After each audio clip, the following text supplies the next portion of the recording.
আশা করছি সবাই অনেক ভালো আছো। চলো তাহলে শুরু করা যাক আরেকটি নতুন ভিডিও নিয়ে। 2012 থেকে 2025 13 বছর পার, কিন্তু স্মৃতি আজও টাটকা। বলছি সুপারস্টার দেব আর তার নস্টালজিক মুডের কথা। লন্ডনের সেই বিখ্যাত ব্রিজ টেমস নদীর ধারে দাঁড়িয়ে দেব যেন ফিরে গেলেন 2012-তে। চ্যালেঞ্জ 2 এর ছবির পুলিশ চোরের প্রেমে পড়েছে।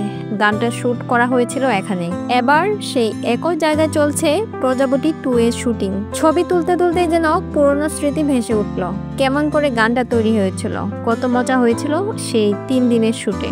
পরিচালক রাজা চন্দন নিজেই বলেছেন, গানটা শুট করতে গিয়ে আমি আর দেব হয়ে গিয়েছিলাম শিক্ষক। বিদেশি অভিনেতাদের বাংলা গান শেখাতে হলো। একটা লাইন করে ধরে ধরে উচ্চারণ ঠিক করে তারপর ক্যামেরার সামনে হুট মিলিয়ে সেই দৃশ্য। এবার প্রশ্ন উঠেছে, প্রজাপতি 2-তে কি আবারও দেব পুলিশ অফিসারের চরিত্রে থাকছেন? চেহারা দারুণ বদল এসেছে ওর। চশমা, নতুন হেয়ার স্টাইল, ওজন কমিয়ে আরো ফিট, আরো ধারালো লুক। এই নতুন লুক কি কোনো ইঙ্গিত দিচ্ছে? টালিপাড়ায় গুঞ্জন শুরু হয়ে গিয়েছে, দেব কি ফিরছেন সেই পুরনো অ্যাকশন লুকে? এই জায়গায় ফিরে এসে দেবের পুরনো স্মৃতিচারণ, আবার পুলিশ লুকের ইঙ্গিত, সব মিলিয়ে উত্তেজনা তুঙ্গে। আপনাদের কি মনে হয়, প্রজাপতি 2-তে কি আবারও পুলিশ চরিত্রে দেখা যাবে দেবকে?